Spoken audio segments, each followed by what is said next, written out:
Every feared villain in this kingdom answers to one man, every shadow cult, every assassin who leaves a room full of bodies, they obey his letters, they kill in his name, not one of them has ever seen his face. And here's the joke of the whole series, he has no idea he's their boss. A criminal empire ran this kingdom's underworld for decades. One night it was gone, 486 bodies cut down by a sword, nobles stopped making eye contact at funerals. The guilds started hunting a shadowy mastermind. That mastermind is a broke third son who wanted a nap and buttered toast. Here's how it starts. An office worker grinding 78-hour weeks shuts his eyes and wakes up inside Psychedelia, the turn-based RPG he cleared dozens of times. He's Allon Palateo now, his own character card spells the role out for him, a mere side villain. He remembers the ending. In 10 years, 5 abused kids grow into the 5 prime sins and wipe the Eastern kingdoms off the map. Allon can't fight that. He's a noble with no power who barely reads the local alphabet, so he cheats the timeline instead. He finds those 5 while they're still children. The whole operation is money, letters, and one night with an eye patch called Evan.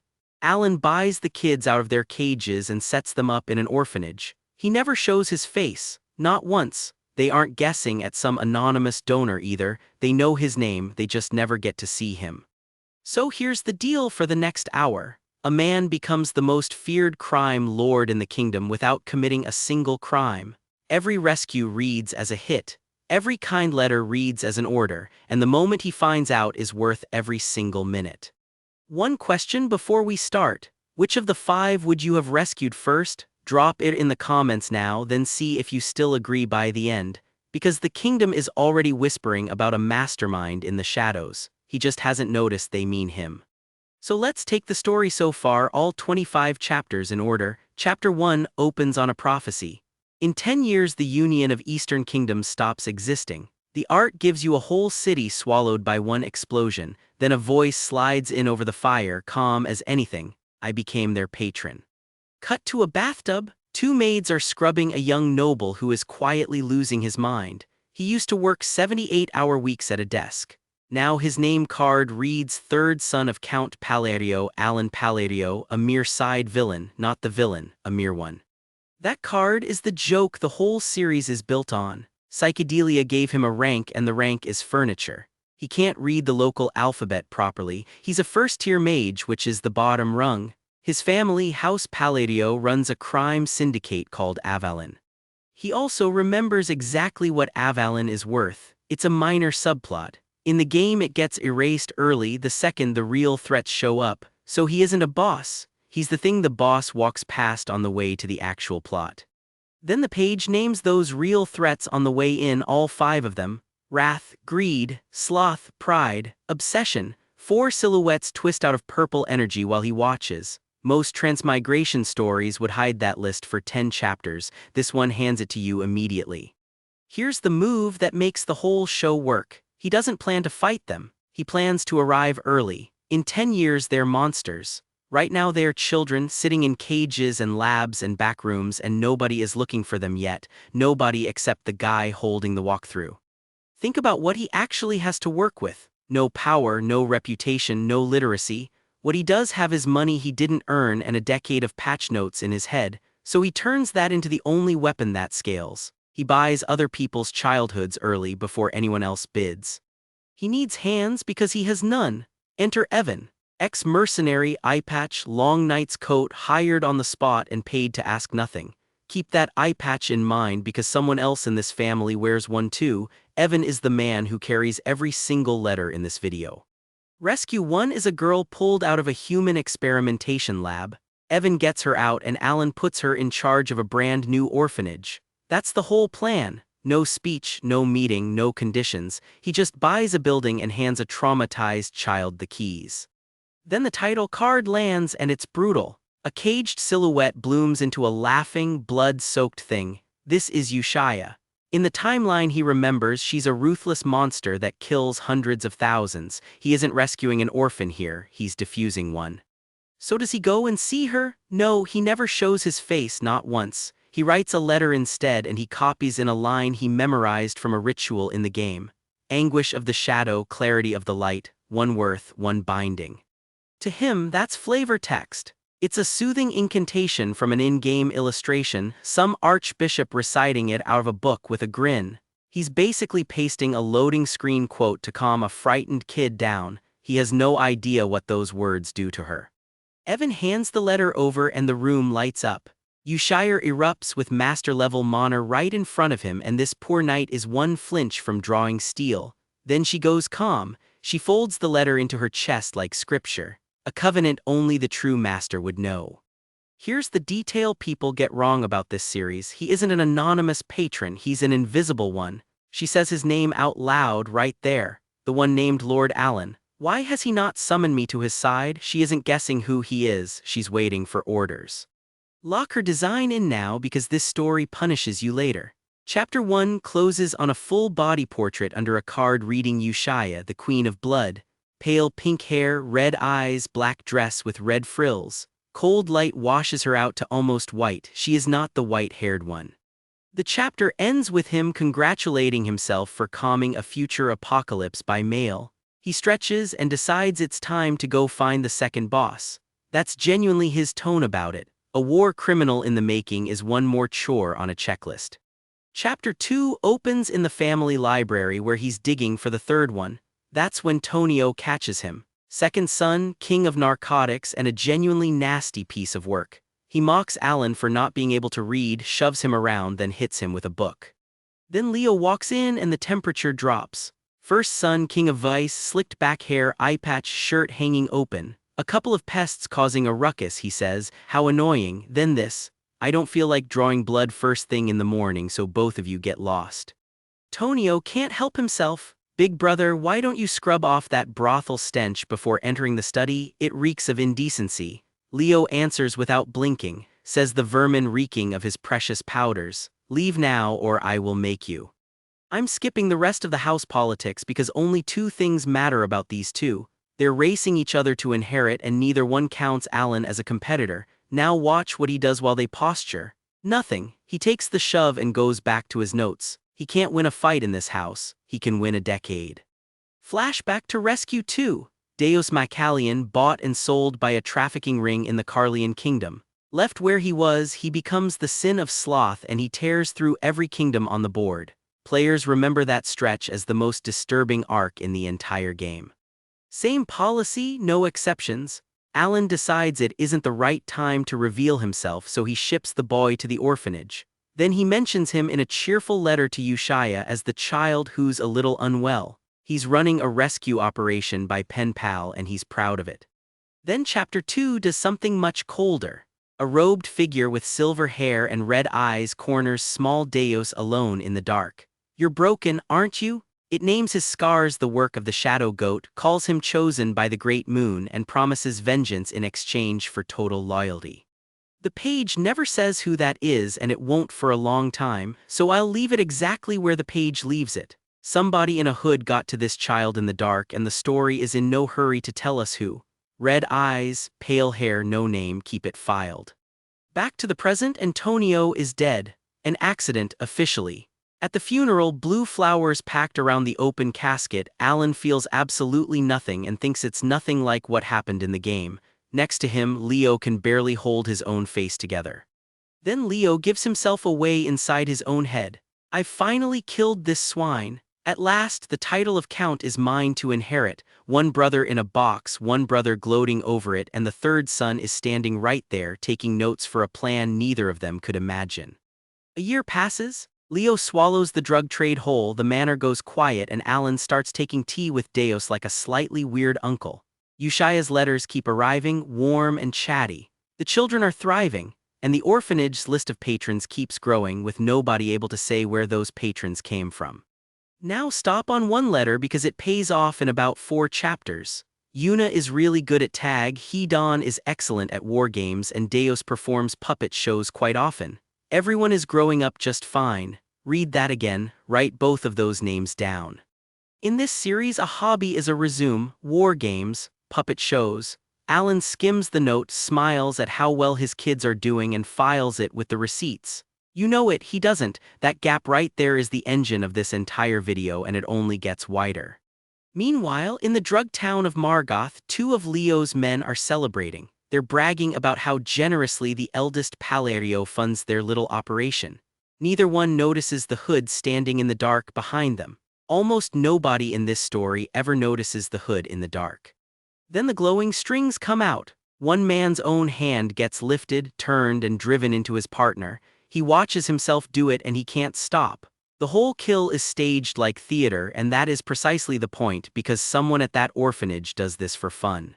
And there she is, Yushaya, lit up pink, standing over the wreckage of Leo's network with a grown-up Deus at her shoulder. They're deleting Avalon's entire drug operation and calling the murders puppet shows. Her reason is the sweetest and most horrifying line in the chapter.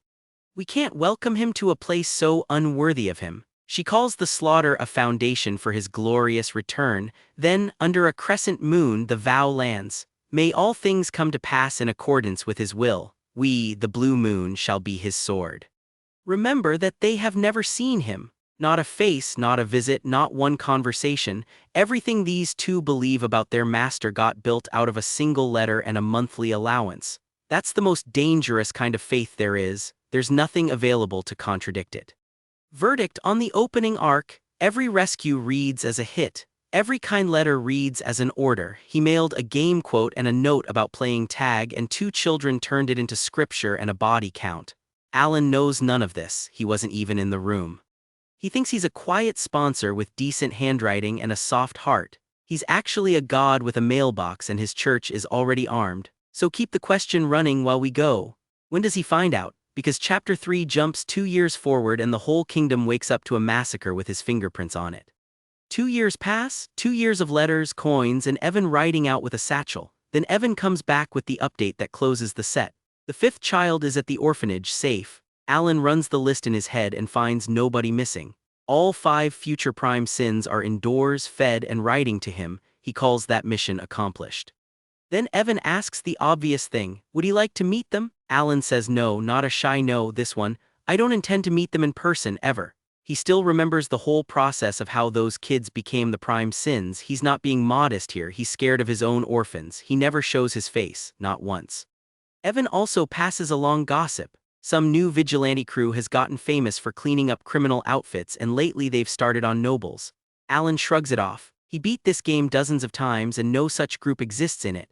That shrug is the whole show in one gesture. The only man alive who could name the threat just filed it under trivia. So let's go look at the crew he filed away. A weekly briefing in a room lit like a crime scene. Yushaya runs it. Pink hair, red eyes, black dress with red frills, and the posture of a girl nobody has ever told no. She asks for updates on the north. Watch how the name lands one beat before the card does. A blonde girl answers, cat ears twitching, tail moving behind her. Her report is this: "I plucked them all the human traffickers' heads." Then the card drops. "The sin of pride, Solen." She's grinning, she's a child. Allon pulled her out of the life that was supposed to break her, and she's thriving at exactly that. Next, the girl with long dark green hair and a ledger under her arm. Renee, card reads "the sin of greed." No region, no bragging, just housekeeping. "I made sure to dissolve all of the corpses without a trace." She's the reason none of this ever reaches a magistrate. Greed here isn't about gold, it's the appetite for keeping everything, evidence included. Then the white-haired boy with the pale glowing eyes. Raiden, sin of obsession. Careful with him later, because Yushire is the pink one and Raiden is the white one. He took the south. "I made fine mincemeat of the filth at the human experimentation lab and those pesky Avalon insects." A lab exactly like the one Yushaya came out of. Notice which insects he swatted. Avalon, the syndicate his own patron's family built. These kids are already chewing through House Palateo from the outside, and nobody in that room knows it. The organization also gets a name out loud, and it isn't Avalon anymore. Blue Moon. They worship someone they call the Great Moon. You know it, he doesn't. Then the boy who cleaned the south adds one more item. "While cleaning up the south, I came across a dangerous note." Yushaya takes it, reads it, crushes it in her fist. The handwriting says, "Once the elderly count dies, quietly poison the third." Her verdict is 2 words, so it's true. The third son is Allon. So inside their religion, that note is proof. Someone is hunting the Great Moon, and the Great Moon is the third son. Leo wrote himself into a war he can't even see. 2 more years go by, the old count dies of a bad heart, helped along by the drugs he never quit, and nobody at the funeral cries. Not one Palateo? Allon scans the dry faces and clocks something stranger. Evan isn't grieving either. Evan is nervous about Blue Moon. Meanwhile, Leo takes the title within the year and Allon does the math on living under that man, so he leaves, skipping the estate paperwork here because only one number matters, 3. 3 days after the carriage rolls south toward Rodmill, a letter drags him back for another funeral. Leo's stab wounds directly to the heart, precise and deliberate. Allon stares into the coffin and thinks the one thought that should terrify him. This is different from the game. His cheat sheet just stopped matching the answers. And then there's the room. Nobles murmuring behind gloves, flinching as he passes, refusing to meet his eyes. 2 funerals, 2 brothers gone, 1 heir left standing. From outside, that reads like a man who cleared the board in a season. Allon reads it as an awkward party with bad catering. Every rescue reads as a hit. Evan pulls him aside and asks it flat. "Young master, are you the mastermind who wiped out Avalon overnight?" Allon gives the only honest answer available to him. "I'm sorry, what?" That's the funniest line in the chapter and he means every syllable. So how did the kingdom get here? Chapter 4 rewinds 3 days and shows us Leo alone on a balcony. Eye patch, dark hair pinned back, ruffled shirt hanging open. He's talking himself through a murder. He wanted the kid dead, then the kid left on his own, which removes the reason. Still, Allon bothers him with Avalon bleeding out lately, so Leo picks the compromise and it's the worst available option. He calls his lackey up. The card names him Alman, Leo's lackey, shaved head under a dark bandana, longsword, and a record of never once questioning an order. Leo tells him to tail the carriage, then clarifies the part he enjoys saying, to kill. Now, remember Yushia's letter back in chapter 2. The cheerful one? The orphanage is doing great, Yuna is sweet, the puppet shows are a hit, and Hedon is excellent at war games. Allon read that over breakfast and smiled at it. Hold that name for 4 seconds because Leo is still mid-sentence. He gets as far as your job is to simply carry out my commands. Steel through the ribs, the card flips. Hidden, member of Blue Moon, bloodied blade raised under a crescent moon, and then the line that snaps this whole arc shut. I really enjoy war games, you see. One of Allon's orphans just executed Allon's brother using a hobby Allon paid for. Hedon explains the house rules while Leo bleeds out. Blue Moon moves only on the Great Moon's will. There's one exception. If anyone tries to bring harm to the Great Moon, we may act of our own accord. Leo tripped it. What his order set in motion is the complete annihilation of Avalon from the face of this earth. Hedon even calls it a shame because the Great Moon gave you a chance. Which chance? Nobody gave Leo anything. Allon just never bothered with him. Indifference got read as mercy, mercy got revoked, and a criminal empire went through the shredder over a translation error. Every kind letter reads as an order. Meanwhile, the terrifying mastermind himself, bedhead, sparkling eyes, sleeping past noon, chewing toast in a sunlit room in Rodmill, he floats the idea of opening a toast shop. That is the actual life goal of the man an entire nobility is afraid to look at. Then Evan comes in with the urgent letter. Leo is dead. Back at the manor, Evan builds the case like a prosecutor. One person profits from Leo's death and he's standing right there. That person had already left the estate, so the alibi is untouchable. Avalon is gone, so nobody survives to contest the inheritance. Motive, opportunity, cleared field, 3 for 3. Then he puts on a white shirt and a bow tie, goes full butler and hits a little ta-da. He crowns Allon the sinister mastermind of the Palateo family, complete with a swordmaster tier assassin on the payroll. Evan is joking. Evan is also completely correct, and that gap is the engine of this entire series. They even rule out the real culprits with solid reasoning. The Intelligence Guild says Blue Moon never leaves bodies behind, only a mark. Avalon was openly cut down by swords, total carnage in the street, and Allon adds his unbeatable argument. No such group existed in the game. Case closed, confidently, wrongly. Here's what actually happened. Raiden, Renee and Solon spent 5 days on Avalon, 486 remaining members. Raiden lifts his sword and reports it like a chore. We cut them all down in half, per your instructions, boss. Yushire answers the way a teacher grades homework. Good, it's perfect. One note from the panel side. The figure who reads that body count out loud has butterfly wings and a floating staff, and no balloon or card names her anywhere. So I'm not naming her either. The number speaks for itself. The criminal empire that ran this region got erased in 5 days by 3 kids with allowances. Then Renee flips through her findings. Several nobles were tangled up with Avalon and one household stands out. House Altea. Yushaya doesn't let her finish the sentence. You already know what I'm about to say. Handle it quietly. Snow silhouettes, a masked girl among them, and a target list that nobody voted on. Channel verdict on this pair. Here's where the joke stops being a setup and becomes a machine with moving parts. Allon wrote letters, paid an orphanage, and left town for toast. The kingdom now keeps a file on him, and the next people to feel that machine are the ones throwing a ball. Episode 5 opens on a moonlit meeting and the page wants you to catch one thing fast. Those 5 hooded figures are not strangers. That's Yushaya, blood coiling off her hand like a whip, lecturing the other 4. Deus in the dark navy cloak. Renee in green. The blonde with the cat ears is Solen. The white hair is Raiden. The whole family one frame.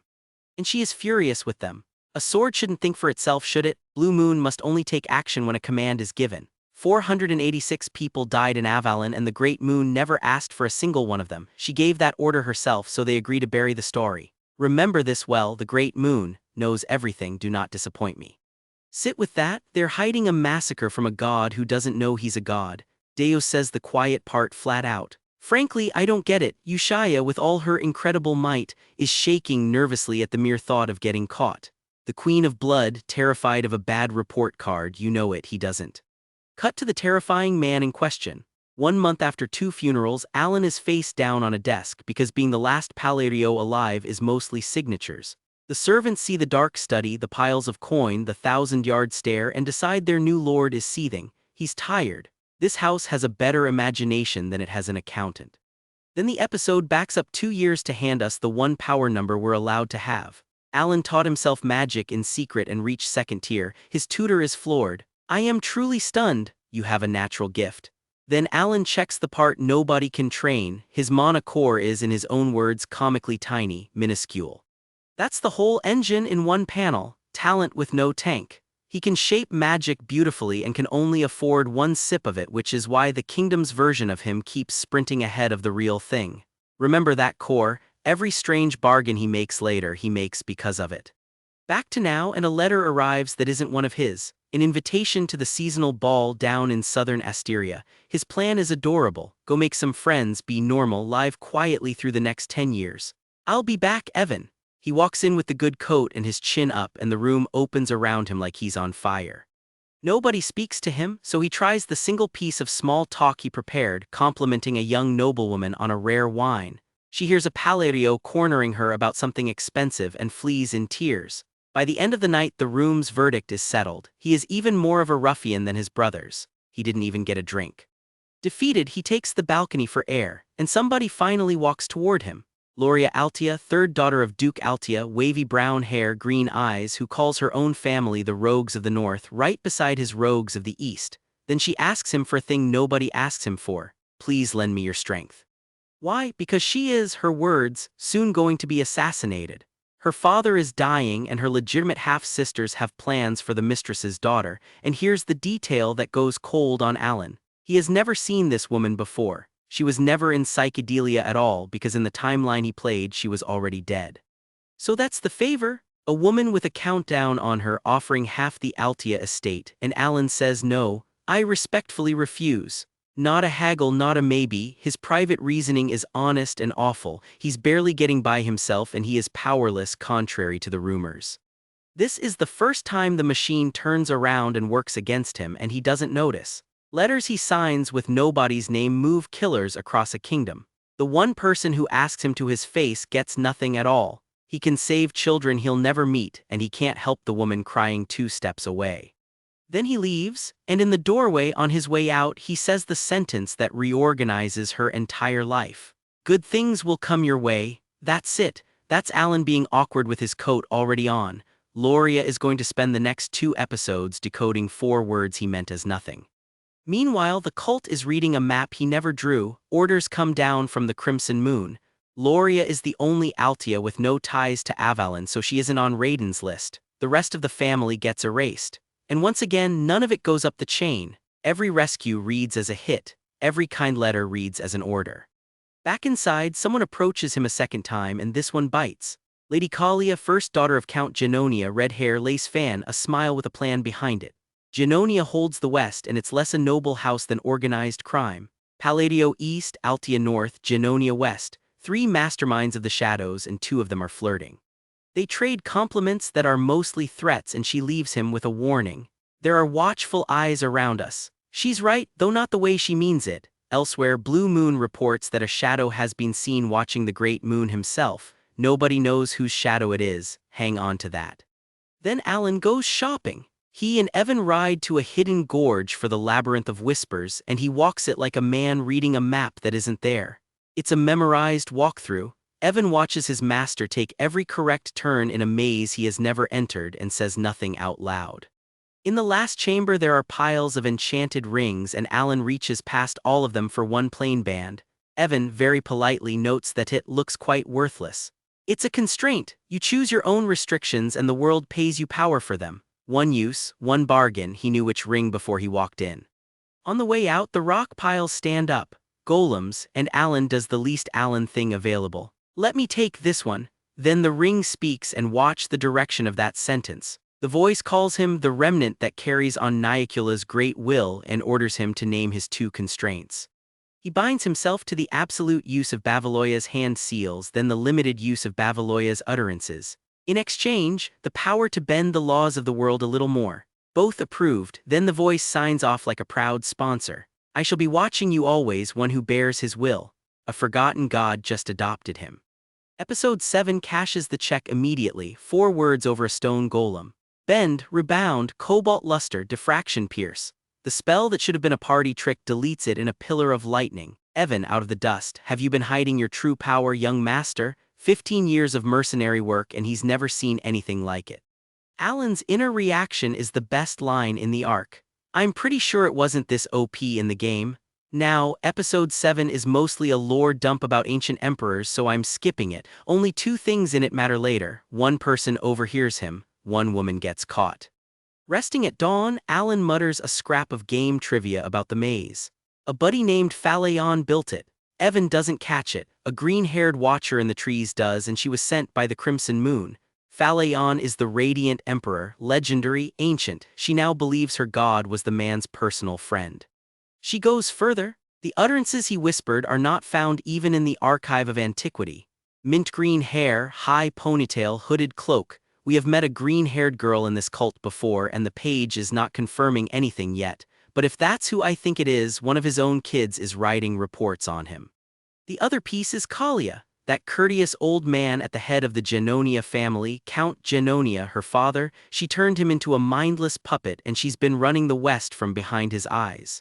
Her own words, nobody should know. A spy at the window clocks the emptiness in the old man's stare. So she runs a test. She plants a broken, bloodied man in her own chamber to see whether her secret leaked. The mind seal never fires, nobody talked, which leaves exactly one conclusion and she delivers it smiling. We've barely met yet he has me by the throat already. Channel verdict on this stretch. He turned down the only favor anyone ever asked him to his face, said 4 kind words on his way out the door and bought a ring. That's his week.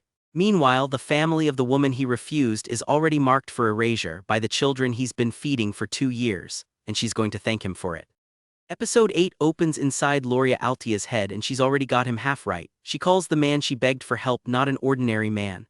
She says he has the same cold eyes as her own father, the one wired into the underworld. Her conclusion is short. I must never cross him. He refused her because there was nothing in it for him and that's what terrifies her most.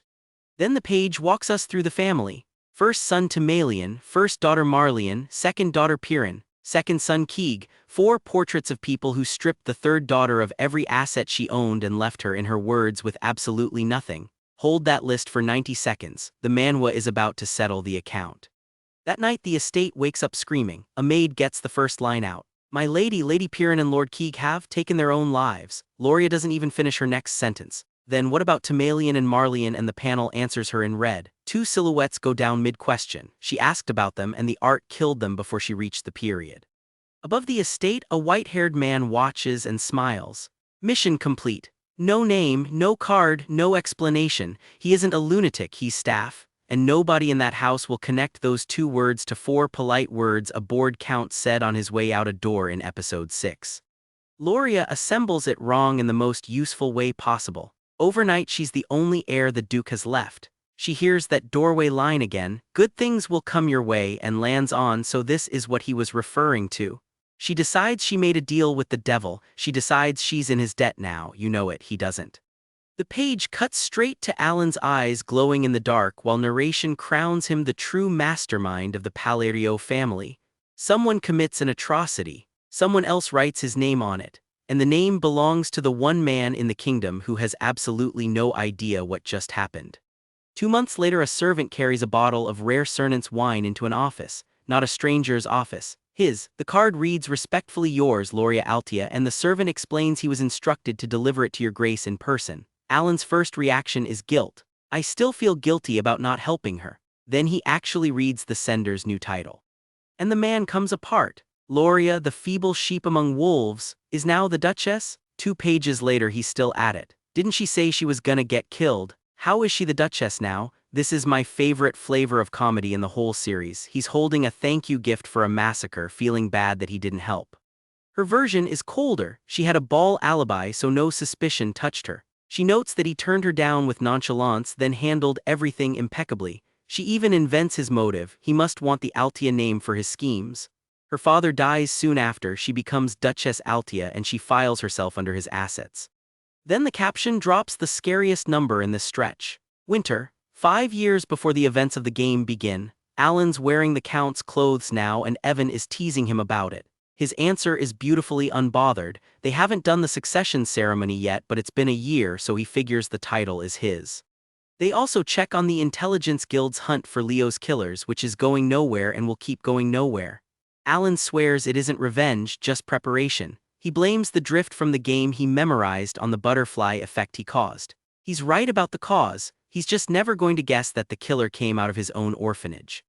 Meanwhile, Yushia's letter arrives with the sweetest paragraph in the arc. Deus's puppet shows have become quite excellent. Solon is always out enjoying games with friends. Renee is poring over books, though she's also making things quite often. As for Raiden, he has taken up gardening.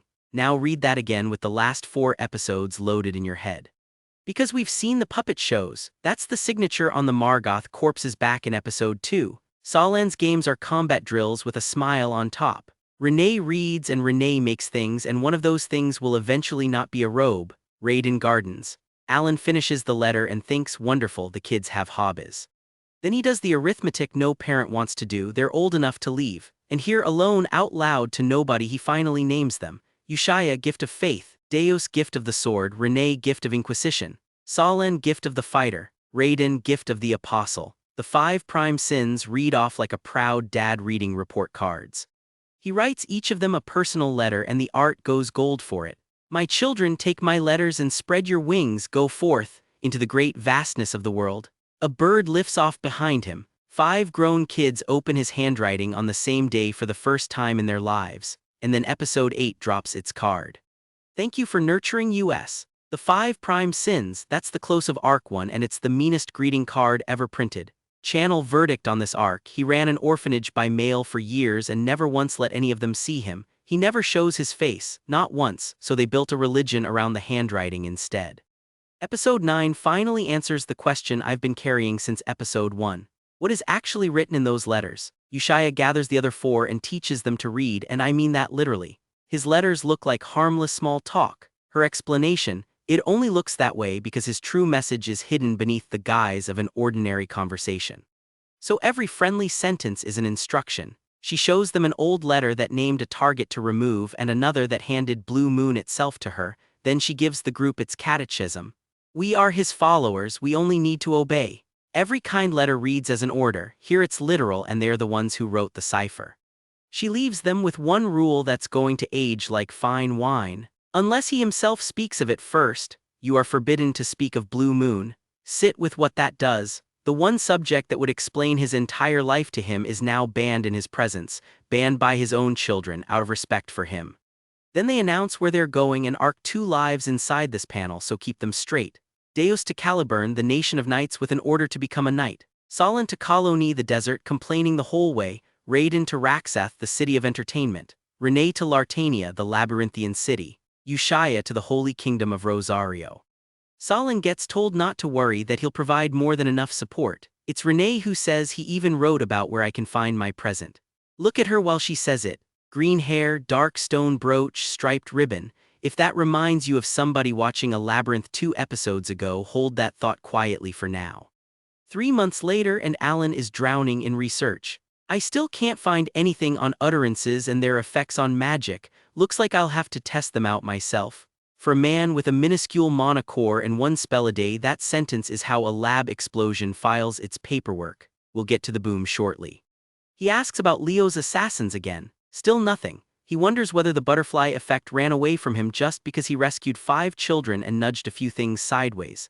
Exhibit A: over a splash of snow, Loria, who was supposed to die early in the game, is now a duchess expanding her underworld reach. He's reading his own damage as weather. So he shuts the investigation down. His reasoning: if I don't approach them first, they have no reason to harm me. Not knowing is a blessing. That's the best decision he makes in this entire section, and he makes it for completely the wrong reason. He thinks he's dodging a rival gang. He's dodging the family reunion that would end the whole show. Then time starts sprinting. The succession ceremony happens and Allon is Count Palateo on paper at last. Evan delivers the rest in installments. Deus was knighted in Caliburn. 3 months on, he formed his own order of knighthood. Inside roughly a year, he's a master knight and one of the 5 swords of Caliburn. Reinhardt, the legend, needed over 20 years. One more line slides past in that montage and it's a landmine. Caliburn lost one of their master knights to the barbarians of the north. File that away. Meanwhile, the most feared shadow figure in the kingdom is at home, sulking, because Ushire is the only one of the 5 who ever writes to him personally. He catches himself quickly. I should be grateful. They didn't develop into evil monsters that destroy the whole world. It's good enough for me if the children are doing well. Sir, one of them runs a death cult under your code name. Another kid from your letters murdered your brother. They're doing great. That is precisely the problem. Then episode 9 earns its whole existence. Deus arrives at his mansion in Cartham, captain of the Order of the Solar Eclipse, youngest master knight alive. A woman runs at him crying, brother, and the coldest blade in Caliburn manages exactly 1 word. Shelley. It's the sister he buried in his own head years ago. Episode 10 stays in that room and it hurts. She tells him she was taken by those things. She waited for her turn in absolute darkness inside an endless prison tower. Then the light came and she got out and she lived. Later she was about to be sold to a child trafficker. Her line: a mercenary by the name of Evan saved me. Ever since, medicine and gold have arrived for her in secret with a note attached. It promises to keep sending both to ensure her safety in the name of Palateo and tells her not to worry about her brother. It's signed Allon Palateo. He never mentioned it. Not to Deus, not to Evan on the page, not to anyone. And here's the detail that welds Deus's faith shut forever. He never told a living soul what happened to him. His words: even Ushire only knew that he suffered at the hands of Shadow Goat. So in his mind, the Great Moon didn't investigate anything. The Great Moon simply knows everything. Go ahead, try arguing a man out of that. Over breakfast, he decides what his life is for. The reunion wasn't a gift, it was a miracle, so he has to repay the grace. Rise to the upper echelon of Caliburn, become a master knight, form an order with the strongest swordsmen alive. Every one of those vows is aimed at a guy who was just trying to be decent to a kid. Cut to the present. Captain Deus and the Solar Eclipse ride north against the barbarians, and his knights call it their stepping stone to greatness. He calls it something heavier, an offering to prove their worth before the moon. A national knight order is marching under a god who is, at this exact moment, chasing paper across his own lawn. Because that's the very next scene. How peaceful. Perhaps it's because the kids are all grown up now.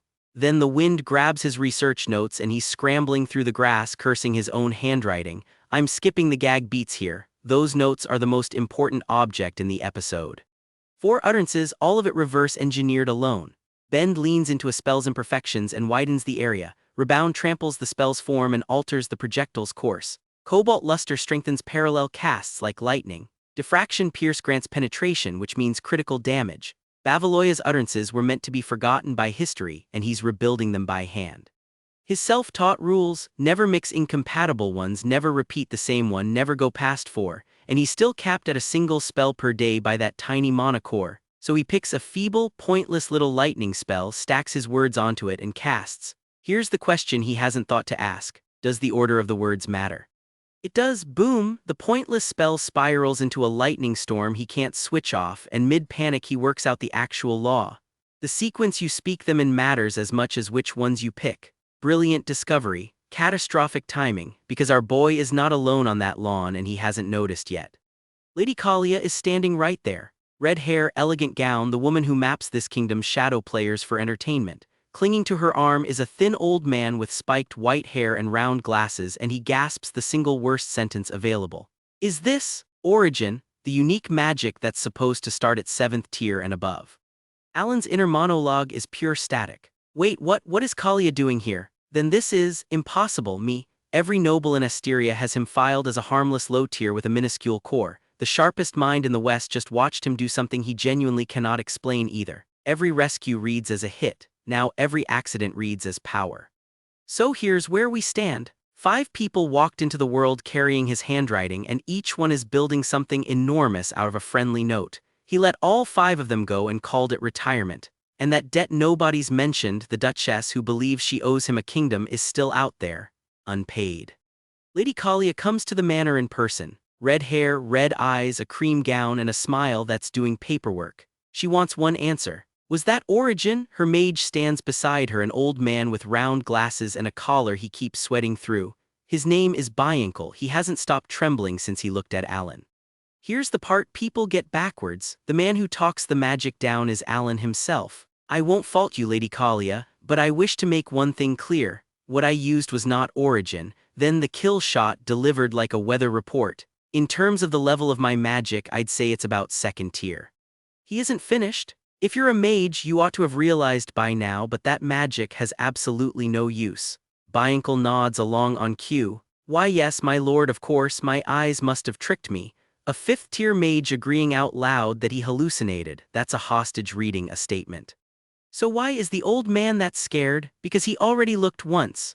Through the observing eye, he watched Allon tear straight through the parchment that holds the world's laws. Lightning that shouldn't exist folded inward into a colossal crimson eye. He's certain it belonged to the great forgotten god. His advice to his patron is short. Never antagonize Count Palateo, never stand against him. Kalia files the entire man under feudal, that's the joke. Allon defends himself by insulting his own magic, and the only witness is too terrified to argue. Then, on her way out, he tosses off a line meant to get her off his property. Might I suggest paying Duchess Altea a visit? I have a feeling the 2 of you will get along quite well. He means nothing by it. Genonia and Altea are underworld rivals, that's why it felt safe.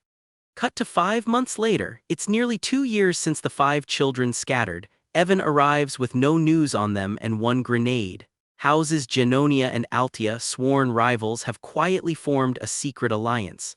Allon just stares at him. She actually went and did it.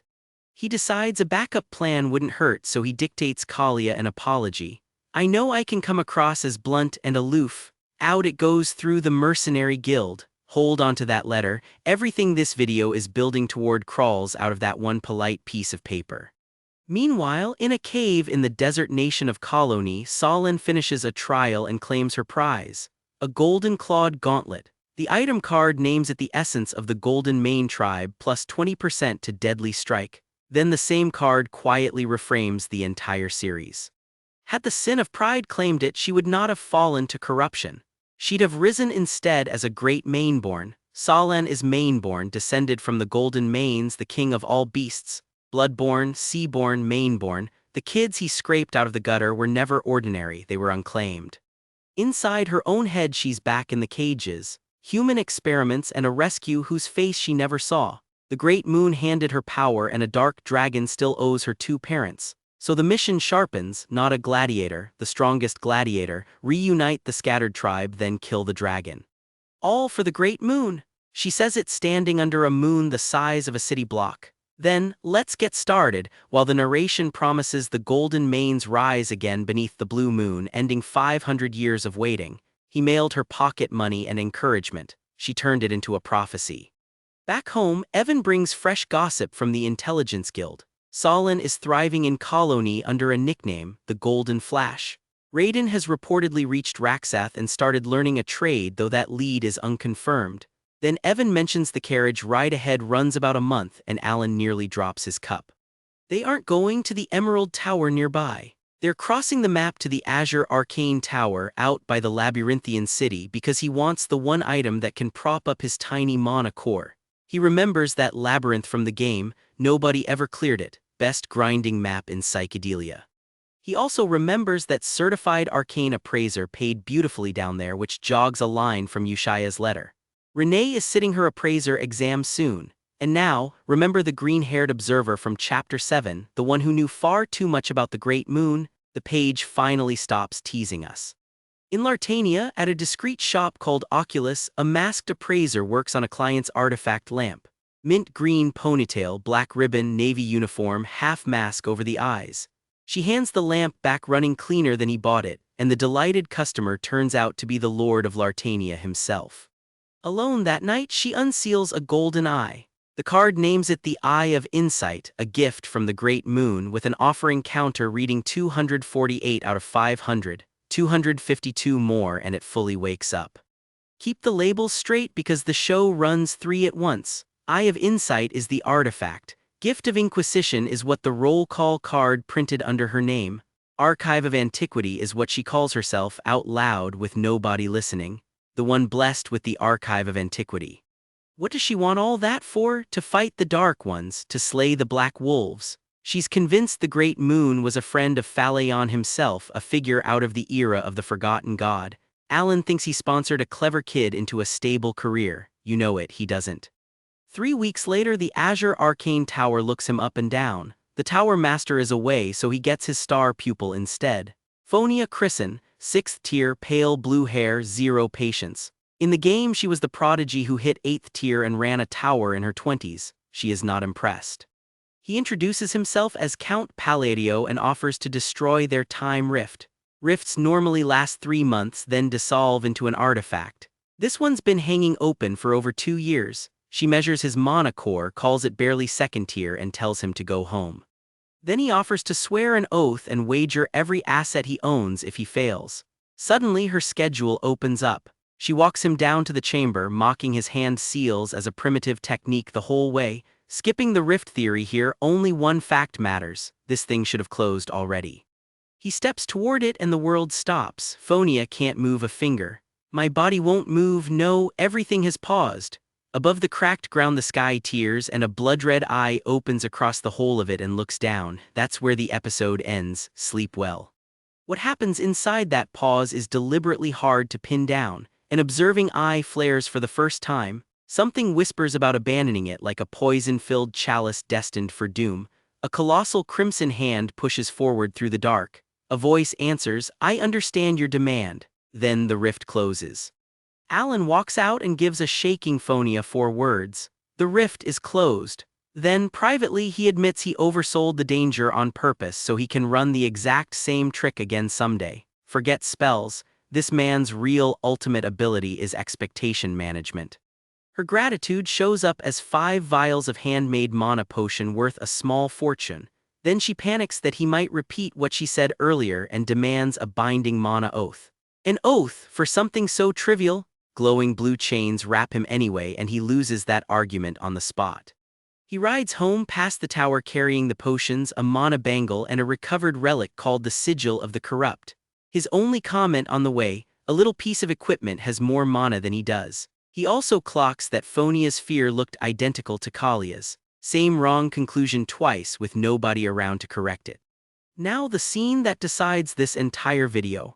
At the Altia estate, the Duchess hosts Lady Kalia and the two of them sit down with the Count's apology letter. They are not reading it as an apology. They're reading it as cipher because by now that's the only way anyone reads him. Out come the names, sorted by faction. Baron Kenia and Duke Faldian on the noble side. Count Malentino and Viscount Valanda with the royalists. And the order they pull from a note that says sorry for being blunt, oust the current nobles in power and form a new faction. Sit with that one? 2 of the most dangerous houses in the kingdom just agreed to build a political faction he never requested. They also work out that their alliance exists purely because he wanted it. Every rescue reads as a hit. Every kind letter reads as an order, so who do they assume is going to lead it? Back at the Azure Tower, the Tower Master finally returns and hears the report. What? Count Palateo closed the time rift? Phonia answers, yes, Tower Master, and he says, tell me more. That's one more powerful stranger opening a file on a man who genuinely believes he's retired. Then the camera drops to a campfire, 2 travelers, 1 sweet potato. This sweet potato is pretty dry, I nearly choked. Have some water, my lord. It's Allon and Evan heading home. He's homesick and he says he should be getting Yushia's letter any day now. He never shows his face, not once. He still misses his kids. The page cuts to a garden of lilies under the moon, a bell tower, and a pale nun with red eyes turning with a smile that knows something. The bells go gong, gong, gong. Verdict on this stretch: the most polite apology letter ever written just founded a political party. The Tower Master who wanted to hear more about Count Palateo has a name. Selai Micardo, 8th tier, wavy silver hair and a thin goatee. He strolls into the Azure Arcane Tower beaming. Phonia, my dear pupil, I have returned. She is face down on her desk, completely flattened. He also notices the time rift he came to study is simply gone. Micardo pats her head like she's a sad puppy. Only magic beyond comprehension crushes a pride like hers, he figures. Maybe even origin, then he guesses out loud. Count Palateo of the Kingdom of Asteria? The strongest mage in the room just named Allon by accident, and he's right for entirely the wrong reason. Cut to a month later. Allon has the sigil of the corrupt now, so he can cast more often than before. He's building a personal rulebook of utterance combinations, logging which ones stack and which ones cancel. I love this detail. The world's shadow overlord is a guy taking lab notes in a field. He fires off a gravity spell he calls second tier. It leaves a crater you could park a house in. Evan stands at the rim, eye patch and all, and says it flat out. IT shocks me every time I see your magic. Then the honest part, that never looked like second tier, not even at the beginning. So Allon runs the numbers on himself. Maybe an Eastern curse ritual is quietly paying him back in power, or maybe it's faith. So which does he pick? He leans toward faith because nobody around him is from the East. He's 1 inch from the answer and he keeps walking. You know it, he doesn't. Evan wanders over with the mail. Oh, I have a letter from Yushia. Thanks, Evan. Allon takes it off to read alone, telling himself he's just a count from a small kingdom that the underworld ignores. A little unexplained luck can't hurt, he decides. Sure, luck. The page cuts to Lionel, capital of the Holy Kingdom of Rosario. Night sky, blue moon, a tower crowned with a crescent and a star. And then comes the caption that makes this entire video work. The city worships Saronia, the goddess of moon and peace. Read that one again. A moon goddess? In the same world where a secret cult calls Allon the Great Moon. Yushia walked into the one country on the map where her cover story was already carved into the architecture. Her name card here is almost an insult. None of the Holy Kingdom of Rosario, no sacred chord, ranked below a paladin. And here comes an actual paladin. Good evening, sister. Good evening, Sir Rourke. Blonde, blue eyes, white and blue plate with a starburst across the chest. 20 years of service, and for 20 years he never felt one scrap of divine power. Then the lowest ranked nun in the building gave him a suggestion. Pray to the moon? That's it. That's the entire instruction. The flashback shows him kneeling in gold light, finally flooded with the power he'd begged the goddess for, and he's been quietly wrecked about it ever since.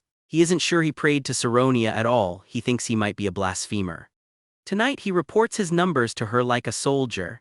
8 children rescued, 25 villagers, all of it he insists thanks to her guidance. He's grateful, he's sincere. He is also a holy knight running rescue operations for a man he has never seen who is currently sulking about his mail. The next 3 minutes are the reason people would not shut up about this series, because Yushia answers him and her answer is the whole thesis of the story. Faith is much easier to gain from something that undeniably exists, and the moon is always by our side. Then she lands the kill shot. Yes, the goddess is also the moon after all. She isn't even lying, she's just letting 2 truths sit neatly on top of each other. Rourke exhales, his blasphemy dissolves. She invites him to pray with her as thanks and he accepts, and he calls it his duty. Then the doors open on a chapel packed wall to wall, believers on their knees. Yushia raises one hand under a crescent. Now, let us pray to our Lord, the Great Moon.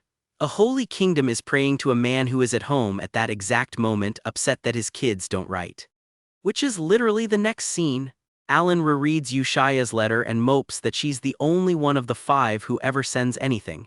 Then he tries to meditate his way into inner peace and fails badly at it. He never shows his face, not once, but he checks the mailbox constantly. Evan arrives with the Intelligence Guild bulletin, so here's the scoreboard. Salen is at 32 straight wins in Colony. She needs 100 to challenge for the title of Baba Yaga, the pinnacle of fighters.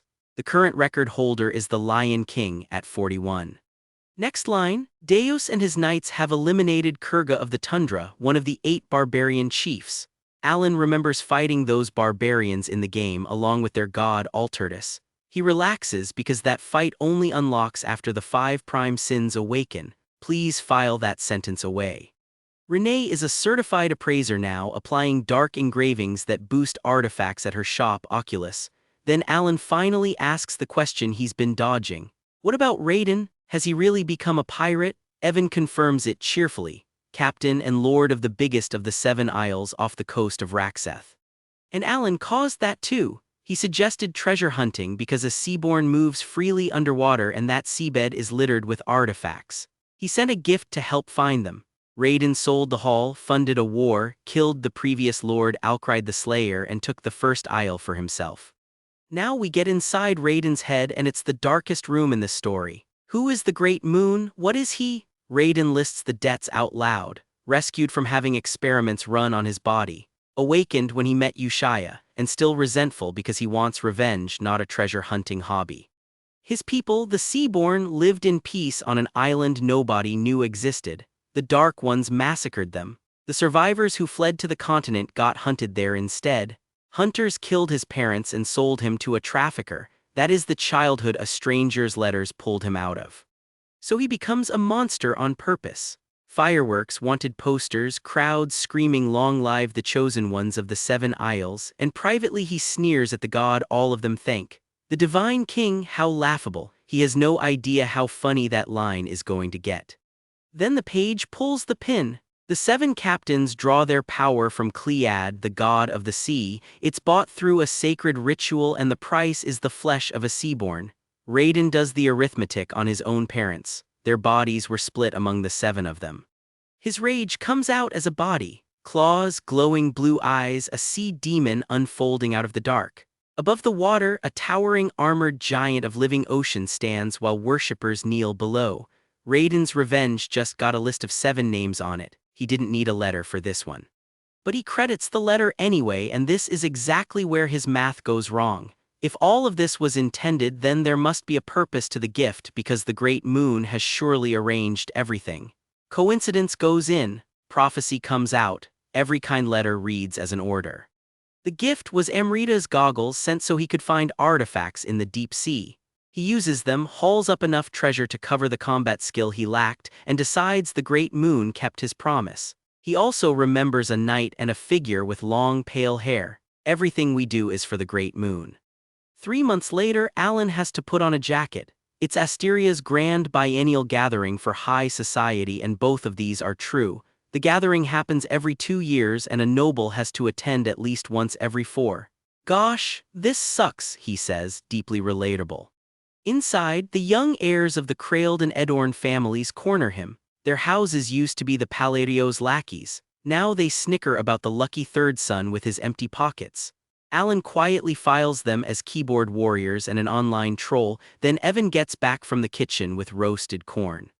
There's nothing better than survival crops, Evan announces, and the whole scene deflates. That's the tone this series keeps nailing. Political humiliation, then corn. Allon's only comeback is a thought he never says out loud. He wasn't even the one who treated their families like garbage. Then we go north to the land of bitter cold. The great Kirkin, one of the 8 barbarian chiefs, is bleeding out in the snow. Caliburn's knights deceive them with a challenge to a duel, then ambush them with fire. Nearby lies the frozen body of Kurga of the Tundra. Kirkin's last thought is about shame. He has met an end so disgraceful, and the order of these panels matters. The god speaks first. My kin, call out to me, speak my great name, the very name you worshipped. He's being recruited while he dies. Only then does Kirkin recognize the voice and pray aloud. Our great God, Lord Altertus, we humbly call upon your glorious name, and a grinning face with sharp teeth and one glowing pink eye answers him. Yes, my child, call my name, and I shall make your wish come true. So a god just accepted a dying man's wish, and the page ends before we hear what he asked for. Verdict on this stretch. Look at what 5 rescued kids built with a stack of letters: a church, a pirate empire, an arena run, and an appraisal shop. Nobody planned any of it, allegedly. Back up to how he got there. Episode 17 rewinds to the road, with Allon heading for that same gathering with one knight, one carriage, and a very sad packed lunch. A passing noble sees the food and howls. "Oh dear, that's what you're filling your stomach with. It's so tragic I could cry you a river." He keeps chewing. That's the entire disguise. A count who eats travel rations and brings nobody but Evan. Cheap looks like weak from a distance, and 2 nobles are measuring that distance right now with an artifact. They sweep the road and confirm it. It's really just the 2 of them, nothing more, so the rumors about him being powerless must be true, which means, in their words, we can now proceed with the plan to expand into the underworld. House Palateo stopped policing the underworld years ago. They never learned why. The page never names these 2. No card, no house, and I'm not inventing one for them. Just remember the silver mustache and the younger man nodding along. They're about to have a very bad night. After dark, the tree line moves. Goblins come out mutated and swollen with mana, hauling oversized weapons studded with crystal. A blonde escort spots the red eyes and shouts, "Mage, light!" The light goes up, it changes nothing. The knights start falling. Then a hooded figure steps past the line and talks to the world. Consolidate, compress, primeval reversion. A sphere of light opens over the battlefield and the horde stops existing. Remember the labyrinth of whispers? Those words are utterances, and the order they come in is the whole trick. Dawn comes up on a field of corpses. Evan asks, "My lord, are you all right?" Allon says, "Yeah, I'm fine." Inside his head it reads differently. Not being able to protect myself was such a scary feeling. Here's the number that matters. Although I've increased my daily spell limit, I'm still stuck at 3 to 4 times. His mana core ran dry in the middle of the fight. His own words for what he was after that: an ordinary, useless guy. That's the terror of the kingdom. 4 spells and a nap. He pockets a purple crystal off one of the bodies. In any case, this amethyst is a major issue. And then the page does something it's been holding back. It lets him explain the plot to himself, out loud, alone on an autumn road. Is this even possible? It's not supposed to be this way. What happened out there was a divine possession. Monsters get flooded with power, go feral, and drop amethyst. It's the sign that the outermost gods are trying to come down into the world. That's only supposed to happen after the 5 prime sins awaken and the laws of the world break. So he asks the question the whole video has been circling. But the children didn't become the prime sins, so why? Nobody answers him. There's nobody else on the road. Remember chapter 16, the dying Kirkhin and the god who promised to make his wish come true? The page never draws a line from that to these monsters. I'm drawing it in pencil. Something got asked for up north and something answered. They limp into House Rodegger's estate the next day, footsore and starving. The banquet has already begun. The man who deleted a monster horde before breakfast walks in as the guy nobody wants to sit beside. Inside the ballroom, Allon sets his agenda. Gather information, avoid humans. There's nothing to gain by mingling with those nobles, and I don't even want to. Evan is off at the Intelligence Guild, so the Count parks himself at the food table. Then the mustache arrives, giggling. Heh, Count Palateo. Rare meat lands in front of him. Gold follows. They offer financial backing and deep, sweaty bows. Allon's reaction is the correct one. What's up with these dudes all of a sudden? The flashback fills it in. They saw the spell that night. Did you just see that? So they grabbed the nearest available expert. Somebody yells, "Baron Ammon, lend us your mage for a moment," and a 3rd-tier mage gets dragged over to read what was left of the magic.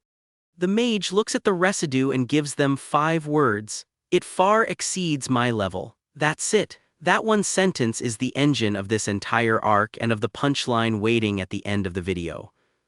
Because now they have to reread everything. The 3rd son who inherited a county after both brothers died, the one who never explains himself, he wasn't lucky. In their version, he's been hiding his ruthless, vicious nature this whole time. So they hit the floor. Please forgive us for disrespecting the great name of Palateo. Allon has no idea what he's being forgiven for. He's mostly irritated. In his head he decides, I shall handle this matter myself, and then handles absolutely nothing. Every rescue reads as a hit. Every kind letter reads as an order. Now every silence reads as a sentence. He boosts his hearing with mana and listens in on two gossiping noblewomen. New faction, they say, Altia and Genonia together. Then one of them names the man at the top. The head of the faction is Count Palateo. He spits out his food. Twice in one evening the room has agreed on something about him that is not true. Does he correct it? He decides noble gossip is worth nothing and goes back to the buffet. You know it, he doesn't. Enter the loudest man in Asteria. Curly lavender hair, red and gold ruffles, heavy eyeliner. I am Carmine Comalin, the third son of Duke Comalin of the Ashtalon Kingdom. He came to court the youngest lady of House Rodiger and insulted every other woman while she watched. She calls off the marriage talks on the spot. So Carmine goes hunting for someone small to feel large next to and picks the quiet count who supposedly got his title by sheer luck. Allon answers out loud in the middle of the hall.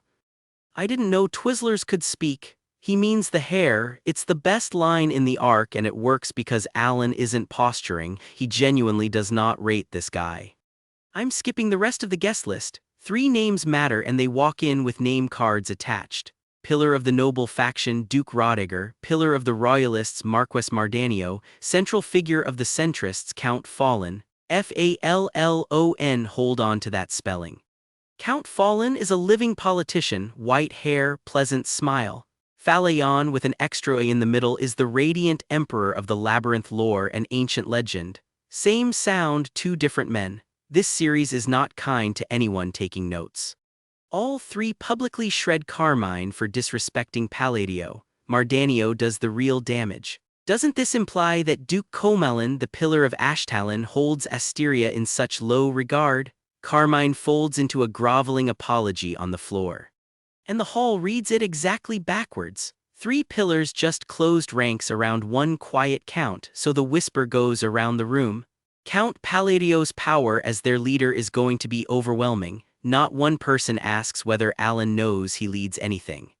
Then Mardanio comes over warm and easy and mentions he heard you are researching magic. 2 magical artifacts, 5 mana potions, free. Allon has never once declined free stuff in either of his lives. He takes them without a single word. That silence is the signature. Before dawn in a Rodiger annex, Mardanio reports to a woman in a wide black hat trimmed with roses and lace. He says the count gladly accepted the gift. Accepting an artifact from an aspiring faction member means accepting the pact. Then the veil lifts. Welcome, Marquess Mardanio. It's Loria Altia, the 3rd daughter who inherited a duchy the night her 4 siblings died, still repaying a patron who never asked for a thing. We may now formally share the same purpose. That's the title of this section. A pact he never agreed to, sealed with a snack tray and a shrug. He didn't lie. He didn't scheme. He took a party favor because it was free and a political bloc formed around his chewing. Episode 19 opens in that same room with that same pair mid-conversation. Loria thanks Mardanio for choosing the necessary pieces, then she smiles under the veil and delivers it. At last, I can make my move. She believes she just recruited a shadow army. Allon's day 4 is less grand. Nobles are suddenly warm to him because of the Altia and Genonia rumor. He knows exactly why and he enjoys it anyway. He calls his own reasoning purely greedy thoughts. That's your dread mastermind, everybody. Evan comes back from the Intelligence Guild with 2 items. Scholars in the north are studying amethyst and quietly saying outer god. And the person Allon has been looking for is in Patron Village, northern Ashtalon, on the road to Caliburn. Alone, he does the math and hates the result. A descending outer deity is a disaster on the scale of the 5 prime sins and the world tears itself apart over it. Then he remembers the game's fine print. After it lands, an outer deity doesn't wake up swinging. It enters a chrysalis phase first, then rises as a human god. That dormant stretch is the only window anybody gets. So he seals a letter, waits a week, and rides north.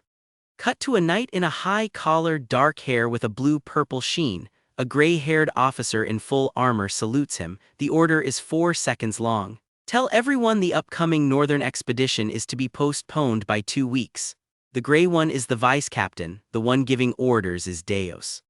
Deus Macallion, captain of the Order of the Solar Eclipse, is quietly rescheduling a kingdom's army. The page doesn't say why here, so I won't guess ahead of it. The sleepy orphan is moving an expedition to suit his own calendar. In Patron village, Allon meets a boy with bright blue hair who sparkles when he waves.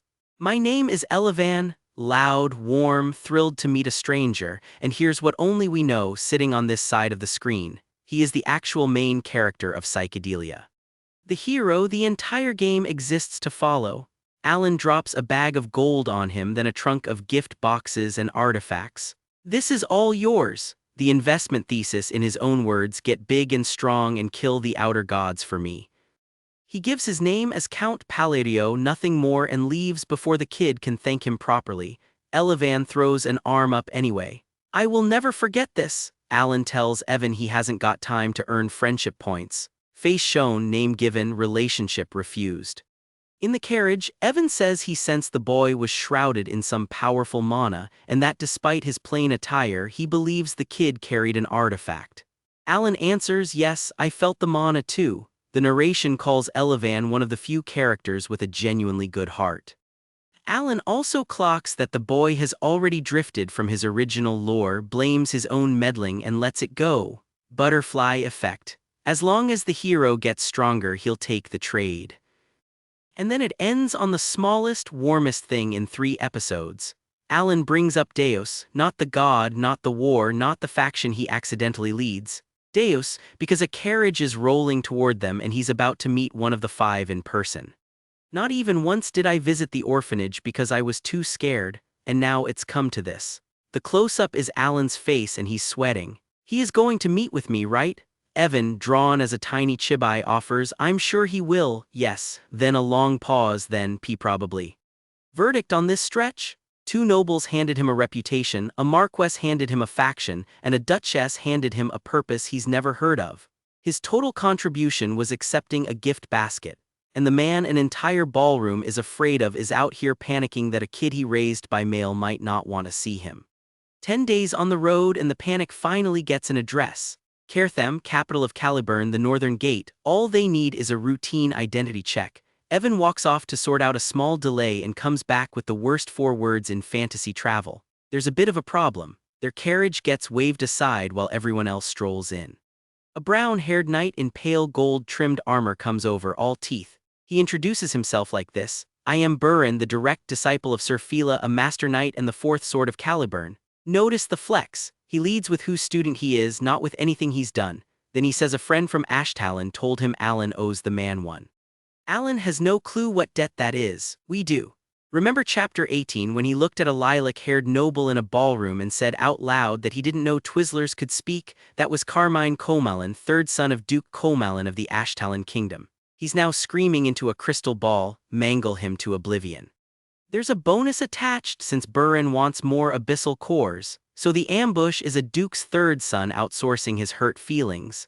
One candy joke, one rented night, and Allon spends the scene trying to remember which favor he forgot. You know it, he doesn't. The ambush happens out on the road, escort and all. Burin reads him the same way those 2 nobles read him at the banquet. Powerless, foreign, no ties in Caliburn, hand over all the valuables in that carriage, he says like he's collecting a toll. Then he closes a hand around Evan's throat. Bad idea. Statistically, the worst idea available in this kingdom. Something hooded steps out of the crowd and takes Burin by the neck, lifts him clean off the ground. The cloak flares behind it in that shape the artist keeps drawing like wings. The murmurs handle the introduction because the man doesn't bother. Sir Deus Macallion, Master Knight. They've started calling him the Boundless Blade since he put down Kurga of the Tundra. Be grateful I cannot kill you right here, he says. Then he puts him in the dirt. That isn't a duel, it's a demolition, and it's all because someone raised a blade at his savior. Here's the part that gets me. He never shows his face, not once. Deus is dismantling a man in defense of someone he has technically never seen. Meanwhile, Allon is having a completely different afternoon over there. He watches the blood spray and thinks, quote, so this is what it feels like to watch your son all grown up. The panel goes soft and teary. I'm such a proud dad. And Evan, standing right beside him, gently notes that his son is violently beating up another man. That gap is the entire show. Allon knows exactly what he's looking at. In the game, this polite young man became the sin of sloth and helped end the union of Eastern kingdoms. He raised him by mail to stop that. Now the kid hauls the bleeding knight back over and admits the beating seems a little extreme.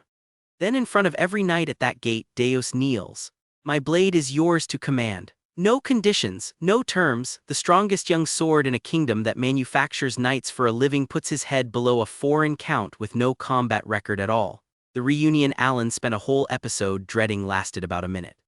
Now the story cuts north and the tone falls off a cliff. Snowfield blood, a man with spiky red-orange hair raising a burning sword. The great Kirkin and his tribe have fallen, he roars. Victory belongs to us, the Scarlet Flame. The card names him. Delman, Third Sword of Caliburn, Captain of the Order of the Scarlet Flame. Hold onto that title for a few minutes. Alone, he says the quiet part out loud. He ambushed the great Kirkin and poisoned him because ever since that newcomer beat Kurga of the Tundra he had to produce results. Sit with that. A sword of Caliburn poisoned a chief out of pure career anxiety, and the newcomer he resents is the boy who just knelt in a doorway. Then he finds his own outpost turned into meat. A white-haired giant with red eyes and glowing blue markings walks out of the smoke, and Delman's first reaction confesses everything. Kirkin, he says, he should be dead by now. Then much quieter, you're not Kirkin. Who are you? Guilty men always name the wrong ghost first. The thing wants to know why he defiled the great and sacred duel, the one fought with honor and valor. Suddenly the poison isn't a tactic, it's a crime. It offers him one-on-one. Delman blasts it with fire and laughs. Did you really think I'd oblige to a duel during a war? It asks once more. This is your last chance. He sends the Scarlet Flame in instead. What follows runs for 15 straight pages of full-page art, and the artist never blinks once, men coming apart begging for it to go faster. Then the thing names itself as the god of all barbarians and the father of duels. I, Altertus. He grants the slaughtered the gift of honorable death so they can prove they are not savages. Remember chapter 16 when the dying great Kirkin called out and something answered him? This is that answer, walking around on two legs, a god of duels personally insulted by a cheater. Caliburn just lost one of its 5 swords over a question of manners, and nobody in the south has any idea yet. Back at that gate, the whispers still haven't settled. The boundless blade has lowered his head to another. The king of Caliburn was the only person he ever bowed to. The narration also drops this in passing. Deus once beat up the second prince for harassing his sister and received no discipline whatsoever. That's the political weather around this young man. Every witness there files the kneeling away as proof of terrifying power. It was proof of correspondence. Every kind letter reads as an order, and the man it's aimed at is being walked wide-eyed into an enormous mansion he assumes is a public building. It belongs to Deus. Allon sits down as the guest of honor and asks for 2 things. First, come north with me. Deus agrees before the sentence finishes since he'd already planned a northern expedition anyway. Then Allon braces for the hard one.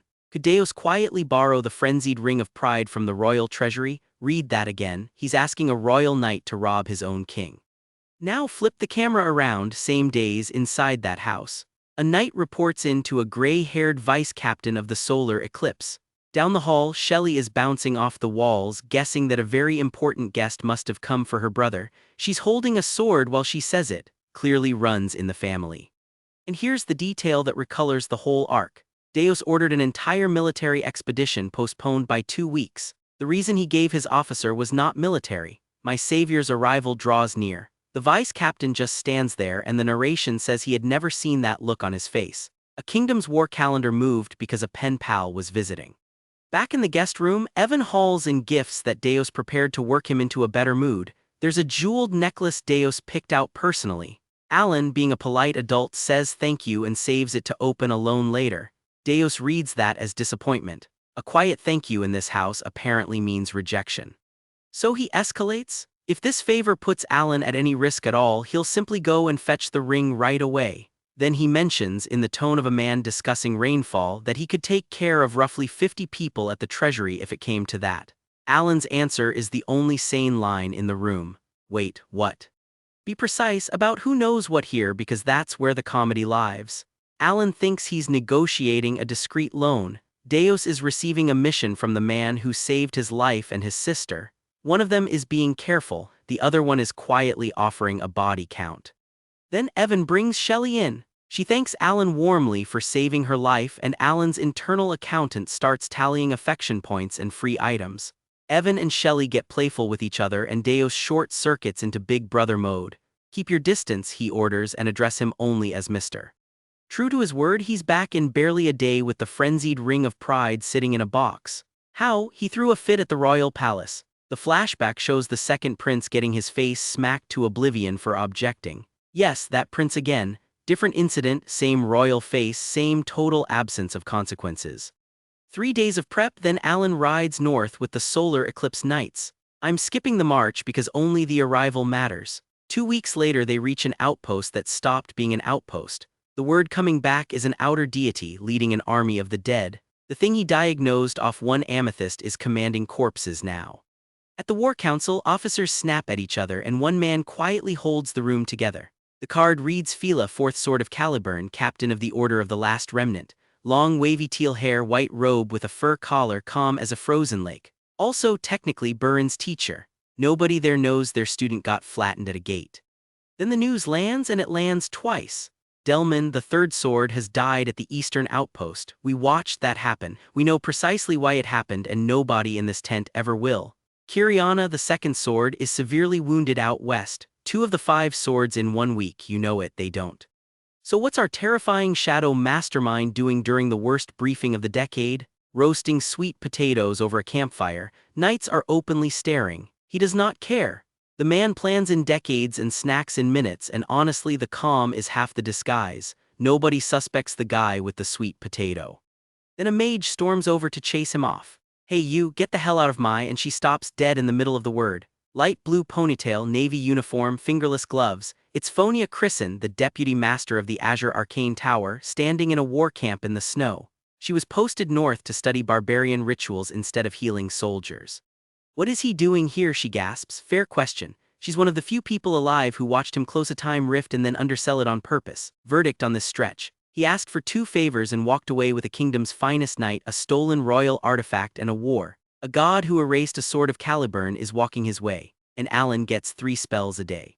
Before the fireworks, one small scene, and it happens right there in the freezing northern camp on the same frame that closed the last episode. Allon spots a familiar face and opens with, "Oh, Phonia, people at the Azure Tower told me you'd be here." She's standing in a snowfield hundreds of miles from the tower, that's the joke. He asks about a batch of potions. She stalls and says they aren't ready. Then he gives her the world's mildest, "I guess it was too much to ask," and she folds instantly. And no, it's absolutely doable. Several hundred golds worth of potions free, handed over to a man who came there to buy them. The other apprentices stare at each other in horror because Lady Phonia is smiling. She watches him walk off eating a candied skewer and decides internally that this man is deserving of reverence. He's chewing sugar on a stick. Reverence. Every kind letter reads as an order, and apparently every polite disappointment reads as a decree. Then the North stops being funny. The expeditionary force gets ambushed on open snow. Blades screaming, a mage throwing icicle into a charging line. Ordinary war badly going, then one mage feels something enormous approaching and says, "It's coming." Red lightning tears the sky open above them. Altertus lands, same design you saw in the barbarian chapters. Colossal, bare-chested, long pale hair, that necklace of red beads. The dual light is colder, so his skin reads blue-gray here. Same god, different lamp. He calls the knights savages, tells them not to stand in the way of the dishonored souls as they pay for their sins, and starts killing. One knight swings something called a blade of divine speed. It does nothing at all. Someone screams for Captain Fila. Notice what the page withholds there. It never shows us which figure Fila is or whether he's already down. The 4th Sword of Caliburn named once in panic, and that's all we get. Then one man walks out of the line, alone. Cloak, white gloves, mana bangle, a second-tier mage by his own public account. He addresses a god by title and says the words, "By the sacred covenant of Calgunias, I, Allon Palateo, call for the Duel of Baviloia." Remember Chapter 6, the Labyrinth of Whispers? That's where Baviloia entered this story. Hand seals, utterances, the forgotten tradition tied to Niacula. This is that same tradition, and the duel is its right. Not a person, not a noble house. A contract from an era nobody alive remembers signing. And Altertus is delighted. A mortal just quoted the covenant of his own time back at him. He accepts, and a blood-red Colosseum seals around the two of them where nobody shall interfere. The soldiers outside feel the pressure coming off Allon and decide he's already nearing the state of human god. He isn't. He's terrified and heavily medicated. Why challenge a god instead of running? Because the right has rules and the rules cage the god. Whoever accepts attacks first. Nobody repositions outside their own turn. Attacker and defender alternate every round, no exceptions. It's a turn-based fight. He spent an entire human lifetime beating turn-based fights. The arena recites the terms and Altertus opens with the Song of Destruction. Allon's turn is defense and only defense, so he pours nearly everything he has into a chained barrier. Clamp, condense, consolidate, deepen, the ground stops being ground. When the smoke thins, he's upright. Phonia says it for all of us. He's still, standing, then he coughs blood and in his own head refuses the credit. That was the potion of transcendence. That was Remithian's potion, blocking the worst of the pain. That was the pendant of Samsara, which simply doesn't let him die. Here's the part I love. Nearly dying wasn't the price of the plan. It was the plan. The frenzied ring of pride, the artifact Deus quietly lifted out of a royal vault, has one activation condition. Near death, the condition of frenzy. He took a god's opening shot on purpose. So his turn comes and he starts stacking constraints. 4 of them in that old balloon formula. Should magic be cast in a near-death state, as I oppose a deity, as I engage Altertus, the great god of duels, with magic, may the laws of the world be distorted. Then the chain fires. Bend, spark, condense, obliterate, vanguard of silence. 5 links, each one amplified, every drop of saved mana in a single swing. The detonation eats a whole page in white. This is the largest thing this character has ever done, and he had to nearly die to unlock it. And it's not enough. The smoke clears and the god is standing there, grinning. You are strong. Inside his skull, Allon knows precisely what that sentence means. His ultimate attack failed. He has no mana left, no items left, and no turn worth taking. So Altertus concedes anyway, out loud. He says the will endures through him, says he already possesses class, and declares himself defeated in this duel. The page never draws the causal link, and I don't think that's sloppy writing. The god wasn't measuring damage. He was checking whether anyone still remembered his rights. Fading out, he grants a gift, and let's be precise because this matters later. It's a belt, studded leather, purple gems, and the item card names it. Belt of the Forgotten One, plus 100% to damage dealt, plus 100% to damage taken. That second line isn't a typo. His instruction is, summon me when the usurpers break free of their restraints and crawl out. His confession is that Altertus was the false title placed upon me. The real name is the Eldritch God of Chaos, and on his way out he leaves a splinter behind. Now I understand why the Dark and Blue Ones have taken an interest in you. The Blue Ones, Blue Moon, the cult that crowned him the Great Moon, casually clocked by an outer god as a faction with plans for him. Allon hears it as noise from a dying deity. It's not noise, you know it, he doesn't. The expedition gathers its fallen and rides back to Cartham. 2 weeks later, Deus formally reports the mission a success to the king and confirms the frenzied Ring of Pride was safely returned. Which it was, after a short detour through a god's face. Nobody in that throne room needs the middle part of the story. Then Allon asks Phonia directly whether she knows anything about Dark Ones or Blue Ones. She panics on the spot. Nothing at all, my lord. I've never seen them in my life. So which is it, ignorance or the worst poker face in the kingdom? Either way, that thread stays open. And in the same scene, the tear gag levels up. Phonia snaps to attention like a recruit and declares, "You are a 2nd-tier mage, sir." And he corrects her, "Ahem, 3rd tier." He just promoted his own lie by 1 rank after surviving a deity. His actual tier still hasn't been said out loud, not once. Alone afterward, he turns the belt over and finds an inscription that doesn't exist in Psychedelia. Bearer of the will, turn your steps toward Kahara, the city of the ancient gods. He writes it into his game notes. Kahara, ruins, secret dungeon in colony, ? The question mark is his guess, not the game's answer. 3 months later he comes home genuinely crying, shouting, "I am home." His reward is a mountain of neglected paperwork and a welcome to the office of hell. He clears it, grants himself a week of vacation, then gets anxious by day 7 because he isn't working. His words, the anxiety of a corporate drone. He beat a god and lost to an inbox. Then the Blue Moon Council convenes. It meets twice a year through orbs of communication, and it normally wraps in under 10 minutes. 5 windows open. Yushaya reading pale under the cold light, which is her pink hair not white. Deus, Raiden actually white-haired in a white shirt. Salen with the ears. Renee mint ponytail silent the entire session. And Deus, who normally says nothing at all, decides to talk. He tells them how the Great Moon stood alone against an enemy and demanded a duel. Yushaya detonates. The Great Moon is truly magnificent. Salen is begging Yushaya, please stop him. 50 minutes in, Raiden is still trapped in that orb. The meeting sets a record at 3 hours. Meanwhile, word spreads that Count Palateo is personally close to the most famous knight in Caliburn. Gifts flood the mansion for weeks. An artifact from the deepest level of the labyrinth simply handed over at the door. His policy is exactly what you'd expect from a man who once worked 78-hour weeks. If it's free, take it. It takes a month before he has to start sending presents back. And somewhere in that flood he sits at home in his burgundy vest, hand on his chest, a tiny chibi Deus floating in his thought bubble. Deus, you are an amazing son. You've never written to me before, but it's totally fine now. That's not a relative of Deus. That's Allon, alone in his own house, doing the proud dad routine again. 3rd time this arc. It lands because he means every word, and because the boy in that thought bubble is a master knight who dismantles men in single combat. Then Evan walks in with one line. A hidden city has been discovered in Colony. Colony, the place his own handwriting guessed at with a question mark about 4 minutes ago. He wants to run straight at it and can't. Park that thought. It's the door out of this story and into the next one. Early summer, he travels to Tyria, capital of Asteria, for his very first Grand Council assembly. He's almost late, so he walks fast. Nobles see a man striding toward the seat of power and assume he knows something they don't. A line forms behind him. He's late. That's the entire reason. Inside, the hall is mostly empty and nobody will sit near him.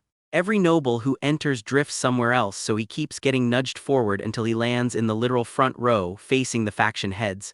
It's no fun having to sit face to face with the heads of the factions. Sir, you scared them into that seat yourself. Worth remembering who's sitting across from him in that front row.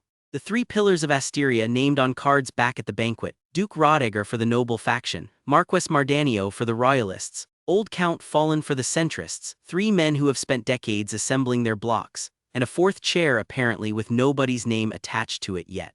The session opens and the herald announces that the newly formed sword faction has been granted voting rights.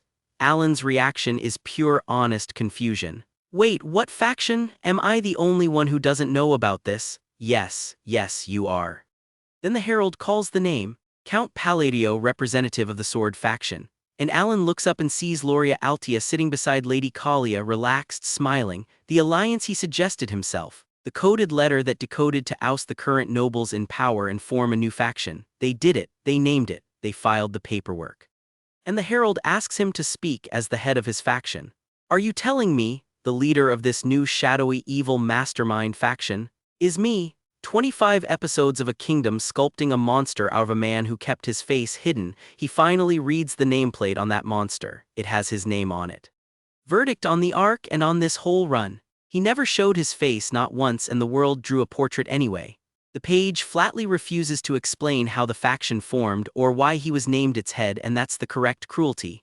Every letter he wrote was a favor. Every favor came back as a throne he never asked for. So here's where he stands. A shadow lord with a paperwork phobia, a belt that doubles the damage he takes, a god's true name, a dead city called Kahara, and a hidden one surfacing in Colony. He spent all this time protecting 5 children from a script. Nobody warned him the script would start rewriting him. Let's say the quiet part out loud.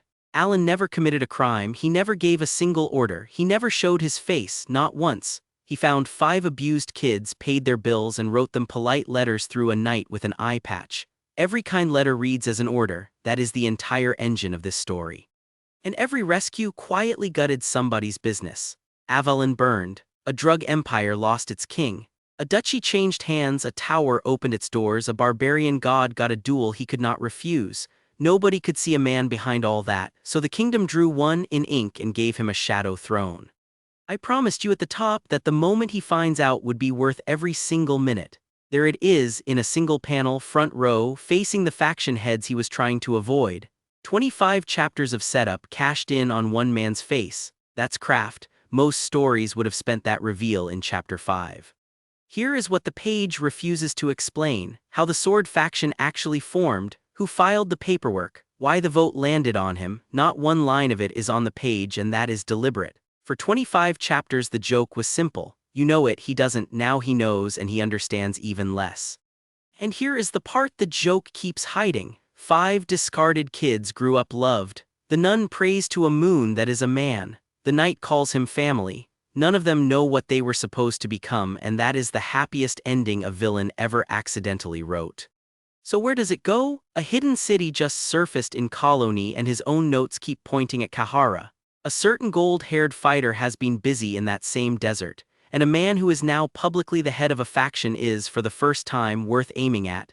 Being invisible was the strategy. That part is over. At the start, I asked which of the 5 you would have rescued first. Now you have met all of them. The nun, the knight, the appraiser, the fighter, the pirate. Tell me in the comments if your answer changed, and tell me why. Subscribe for a new Manhwa recap every few days.